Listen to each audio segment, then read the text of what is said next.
Il piazzale della stazione Porta Ovest di Oriago è diventato un parcheggio per scambisti provenienti da tutto il Veneto. I residenti hanno già chiamato comune e carabinieri, ma per ora una soluzione non c'è. Quel gigantesco parcheggio da 500 posti è deserto di giorno e affollato di notte. Sottomarina per il secondo anno senza il Festival Show. Il comune ha deciso di non spendere i 25.000 euro richiesti dall'organizzazione del festival, che in compenso toccherà Lignano, Jesolo e Rosolina Mare. In passato il Festival Show è stato a Sottomarina 3 volte, sempre con successo.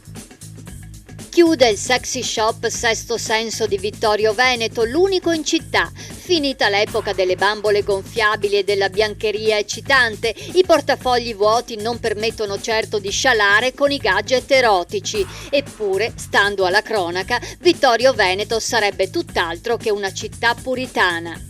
Ridere sotto i baffi, ovvero fotografarsi mentre si ride ma nascondendo la bocca con la mano o un qualsiasi oggetto, è la nuova mania dell'estate 2013, si chiama Slumbo Slumb e l'appuntamento per uscire dalla rete ed entrare nella realtà è al Beach Party venerdì 19 luglio alla Baita al Lago di Castelfranco Veneto.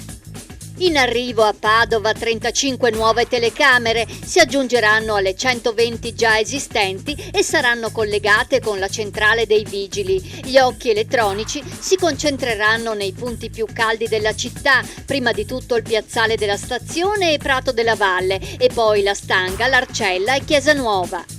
Venditori di panini sul piede di guerra, gli ambulanti dell'alimentazione si sentono perseguitati dai vigili, le multe superano anche i 1.000 euro e spesso vengono cacciati dagli organizzatori di eventi. Per questo meditano una mobilitazione in concomitanza col concerto di Sant'Ana il 5 luglio a Piazzola sul Brenta.